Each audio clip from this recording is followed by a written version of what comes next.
Bonjour tout le monde. Voilà, je suis de retour cette fois-ci avec la blessure de la trahison. Donc il ne faut surtout pas juger les personnes qui peuvent avoir cette blessure car ça peut vraiment arriver à tout le monde. Et vous allez voir, il y a pas mal de... Il y a quand même pas mal de batailles intérieures pour les personnes qui vivent cette blessure et donc voilà, ils ont vraiment un mal-être intérieur, donc il faut être cool avec ce... Si vous rencontrez ce style de personne, il faut quand même être assez cool. Donc la blessure de trahison est une souffrance émotionnelle. Elle se traduit par un schéma de pensée dans lequel la personne blessée est toujours dans le contrôle, doute de la confiance des autres et se montre très exigeante envers elle-même et envers son entourage, car elle a constamment peur d'être trahie, blessée, déçue ou de passer elle-même pour un traître. Elle a tendance à se projeter dans un futur où on va forcément lui faire du mal. Le comportement type de la personne qui a la blessure de trahison, c'est ne montre pas son vrai visage, très contrôlante, sa vie personnelle, sa vie de famille, sa vie professionnelle. Perfectionniste, n'aime pas l'échec. Avoir tort ou se tromper, elle n'aime pas non plus. Exigeante et tatillonne.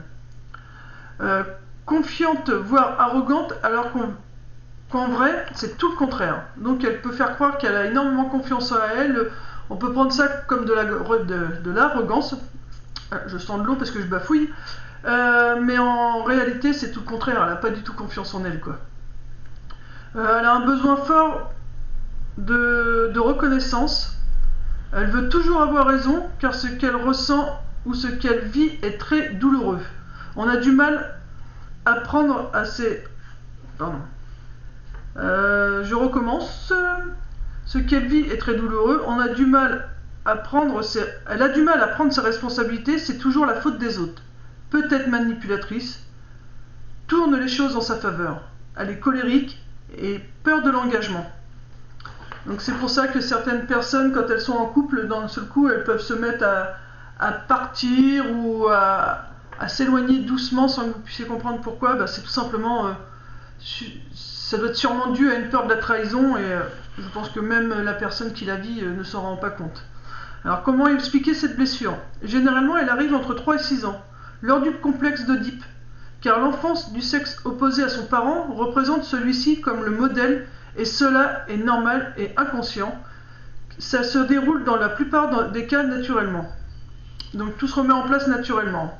Mais c'est tout à fait normal que l'enfant du sexe opposé à son parent s'identifie à lui. Mais quand l'un des parents a été absent ou a eu un comportement séducteur avec d'autres personnes, l'identification n'a pu se faire correctement et cela a pu créer une blessure liée à une jalousie ou une trahison. Le parent n'a pas répondu à ses besoins à un moment donné. Quand il a eu besoin du parent, celui-ci n'était pas là. Mais vous allez voir, il y a d'autres raisons aussi pour la blessure de trahison. Donc la trahison est intimement liée à la peur de l'abandon. Et quand la blessure d'abandon n'est pas traitée, celle-ci se transforme en blessure de trahison. Donc vous voyez, chaque blessure est reliée l'une à l'autre. Là, en l'occurrence, l'abandon et la trahison, ils sont liés. Donc quand vous en guérissez une, généralement vous arrivez à guérir déjà une partie de l'autre. Mais la peur de trahison peut aussi se réveiller à l'adolescence. Donc voilà une autre raison pour laquelle on peut avoir cette peur de trahison. Donc à l'adolescence, on peut voir une émergence pulsionnelle très forte avec le parent du sexe opposé, en lien avec les changements corps et hormones. Mais il y a d'autres cas aussi, comme une infidélité, la trahison d'un très bon ami peuvent faire naître la blessure. Il faut faire attention à cette blessure lorsqu'on est en couple. Alors surtout pour les gens qui sont en couple, mariés, pacsés, voilà, ou union libre, il faut faire attention à cette blessure parce que la personne qui a cette blessure-là aura tendance à essayer de vous pousser à bout et vous risquez de faire une bêtise pour la personne qui vit avec la personne qui a la blessure de trahison. Donc voilà, attention, on va dire attention aux gens qui sont en couple.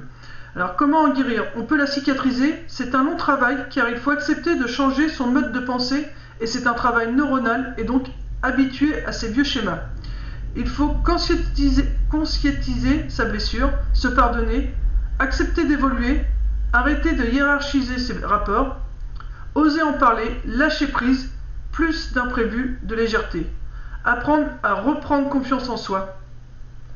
Alors moi, le conseil que je peux vous donner, donc là à nouveau, donc chakra de la gorge, parler.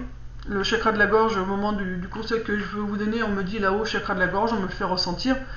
Donc c'est demander de l'aide à un professionnel ou à des gens autour de vous, mais comme vous êtes les personnes qui ont la blessure de trahison, ont tendance à avoir du mal à faire confiance du coup. Donc voilà, vaut mieux aller voir un professionnel parce que en allant voir un professionnel, quand on paye quelqu'un et que ça reste une personne neutre, en plus on sait que cette personne-là va forcément nous donner des bons conseils pour nous. Alors que quand on va voir un ami ou quelqu'un de la famille, voilà, on peut rester sceptique et du coup pas forcément écouter ses conseils, même si ces derniers sont très bons pour nous. Voilà, donc le professionnel c'est pour vous aider à la comprendre et ensuite on vous demande de vous détendre, de lâcher prise et voyez la perfection de la vie en toute chose. Donc il faut voir que chaque chose est perfection, même les erreurs que vous pouvez avoir l'impression que les autres personnes commettent. Au final, cette erreur que l'autre peut commettre en face de vous, c'est une perfection puisque cela va vous aider à prendre conscience que vous êtes dans le jugement, que voilà, ça peut vous remettre en question sur des choses. Donc tout ce que vous pouvez voir négatif, au final est une perfection puisque ça peut que vous aider à cicatriser cette blessure.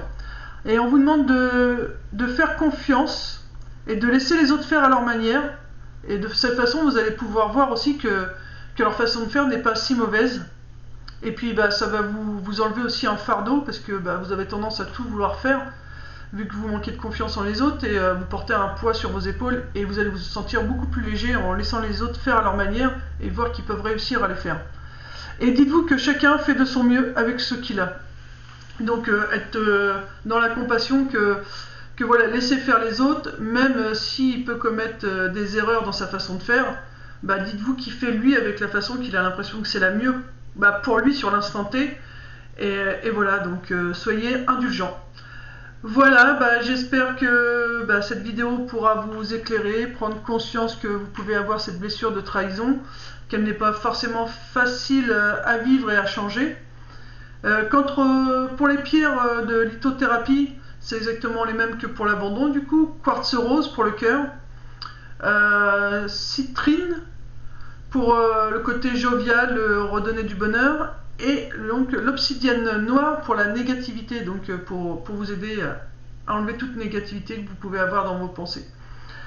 Voilà, donc j'espère que cette vidéo pourra vous éclairer, et puis n'hésitez pas à venir vers moi si vous avez 2-3 petites questions, j'y répondrai avec plaisir. Et puis voilà, la trahison et l'abandon sont liés, donc ne vous soyez pas étonnés si vous pouvez ressentir ces deux blessures, car elles sont liées toutes les deux. Voilà, bon courage à vous, belle journée, prenez soin de vous, et puis détendez-vous, faites confiance en la vie, et puis vous allez y arriver. Si vous regardez cette vidéo et que vous prenez confiance, c'est que vous êtes déjà sur le chemin de la guérison. Je vous fais des gros bisous et bon courage à tous. Bisous bisous.